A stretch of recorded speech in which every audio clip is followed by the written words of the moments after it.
Hello दोस्तों, केना छी? अहाँ सब आशा के स्वागत करे छी कने ब्लॉग में। तो चलो आइ के ब्लॉग में अहाँ सबके देखाबो जा रहल छी कुम्हरौरी बनाबो के एकदम आसान तरीका और देसी तरीका। तो देखियो, गाछ में से तोड़ के लऽ एलियै कुम्हर। कते मस्त कुम्हर छै, ने सड़ल छै ने पाकल छै, एकदम मस्त कुम्हर छै। तो चलो सबसे पहले देखाबै छी का काटऽ के तरीका। तो देखियो, सबसे पहले एकरा बीचों बीच काटि देबै, ठीक छै। अहूँ सब जे बाजार से खरीदब तऽ एहने कुम्हर खरीदब। देखियो, एको रत्ती नहीं सड़ल छै, कते सुंदर कुम्हर छै। तो एहने बाजार से अगर खरीदब तऽ एहने खरीदब। ओकर बाद फिर बीच में से कुम्हर के काटि देबै, ठीक। आब अहाँ सबके देखाबै छी केना एना टुकड़ी टुकड़ी कऽ देबै, ठीक छै। एहि हिसाबसँ पूरा कुम्हरके काटि लेब, देख लियौ एहि हिसाबसँ। देखियौ लास्ट बाँचल छलै, एकरो काटि देलियै। आब देखियौ एहि हिसाबसँ काटि लेलियै। आब काटलाके बाद एकरा बढ़िआँसँ सोहि लेब, आब एकदम बढ़िआँसँ सोहि लेब। आओर कनिक लास्टमे छोड़ि देबै छिलका, पूरा नहि सोहबै, कनिक लास्टमे छिलका छोड़ि देबै, ठीक। ओ हम बादमे बतायब कैले छोड़ऽके छै। आओर एहिमे से सबटा बिया निकालि लेबै, ठीक। आओर कनिक छिलका छोड़ि देबै, पूरा छिलका नहि सोहबै। देखियौ कनिक छिलका छै ने, ई हम बादमे बतायब किया छोड़ल जाइ छै। इम्हर देखियौ, ई घसऽवला लऽ एलियै, घसना छै। दू गो आनलियै, एगो पर हम घसबै, एगो पर मम्मी घसतै। दुनू गोटा करबै तऽ जल्दी जल्दी भऽ जेतै, ठीक। तो देखियौ दूगो छै। ओहिके बाद पीढ़ी छै, पीढ़ी पर घसल जाइ छै, ठीक। आ इम्हर छिट्टा छै जाहिमे पानि गड़तै, रखबै तऽ एहिमे पानि गड़तै, ठीक छै। आ इम्हर देखियौ सबटा सोहा गेलैए। एगो कनिक लास्टमे छै, एकरा बस सोहऽके छै। सबमे कनि कनि लास्टमे छिलका छोड़ने छियै, ठीक। आब सबटा सोहा गेलै, आब एहिपर घसा रहल छै। देखियौ एम्हर सबटा सोहा गेल छै, सबमे छिलका सब छूटल छै कनि मनि। आ बढ़िआँसँ सब घसा रहल छै। देखियौ कतेक मस्तसँ एकदम घसा रहल छै। ओ जे हम छिलका छोड़ने रहियै से हम बताबै छी कै लेल। ओ छिलका रहै छै ने तऽ हाथसँ फिसलत नहि। देखियौ सबमे छिलका छै, आ छिलका रहत ने तऽ हाथसँ फिसलत नहि, आरामसँ घसा जायत। हाथ कटेबो नहि करत, आसानीसँ सब छिलका अथी भऽ जायत, घसा जायत। तऽ देखियौ सबटा बढ़िआँसँ घसा गेलैए एकदम बढ़िआँसँ। इम्हर अथियोपर चटुओपर छै, एम्हर पथियामे छै। देखियौ सब एकदम बढ़िआँसँ घसा गेलै, कतेक सुन्दर घसायल छै, देख रहल छियै। तऽ चलू अब घसा गेलै तऽ आब अगिला आइटमपर चलै छी। तऽ देखियौ उड़ीदके 1-2 घण्टा फूलऽ लेल धऽ देबै, ठीक। 1-2 घण्टामे फूलि जायत उड़ीद। हमरा एम्हर 120 रुपये किलो दै छै, अहाँसभके एम्हर कए रुपये किलो दै छै से कमेंट बॉक्समे बतायब, ठीक। ओहिके बाद फूलि जायत, ताहिके बाद ई मिक्सीमे लऽ लेब, ठीक छै। आ कनि कनि लऽ कऽ, एके बेरमे ज़्यादा नहि पीसब, कनि कनि लऽ कऽ।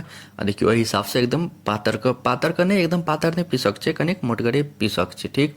पीस लेब आओर देखा दै छी बर्तनमे निकालि कऽ कतेक मोटगर छै। देखियौ एहि हिसाबसँ पीस लेब, ठीक। ज़्यादा पतला नहि करबै।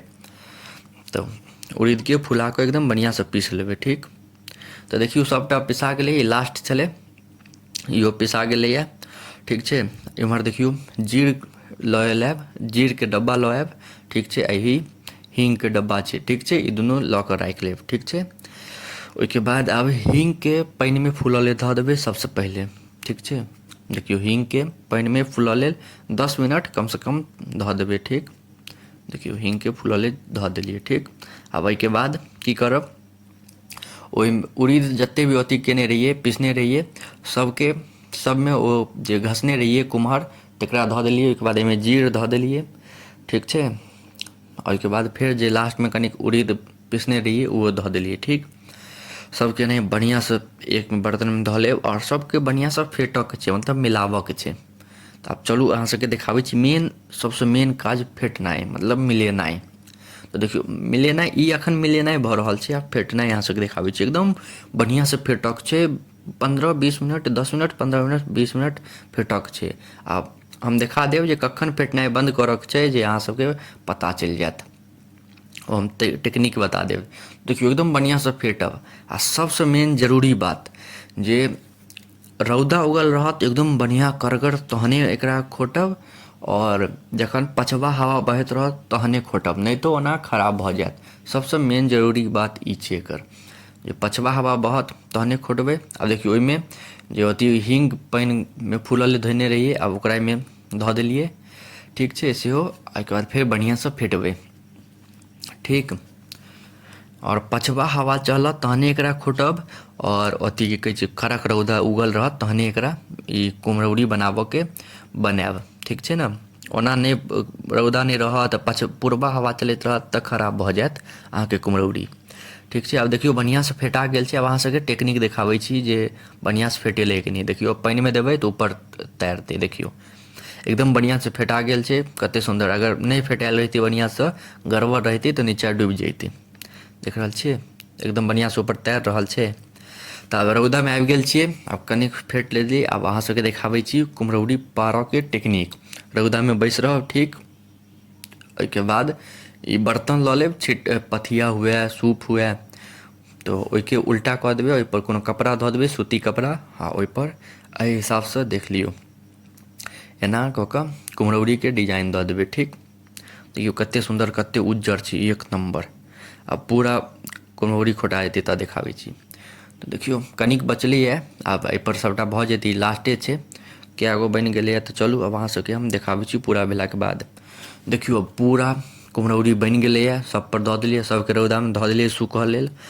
अब एक दिने ई सूखऽके छै, एक दिने अगर नहीं सूखत तऽ ई खराब बनि जायत। तऽ देखियौ सब जगह एहिपर दूगो लेल कपड़ा नहीं छलै तऽ ओनाही धऽ देलियै धो कऽ बढ़िआँसँ। एकदम बढ़िआँसँ कुम्हरौरी खोटा गेलै, पारि देलियै। आब चलू अहाँ सबके देखाबै छी आब सुखेलाके बाद। तऽ देखियौ दोस्तों की भेलै, जखने मम्मी खोटलकै ओहिके दिन साँझमे तो मतलब रौदे नहीं उगलै तेज तते, और बरसे हुअ लगलै, हवा पुरबा चलऽ लगलै।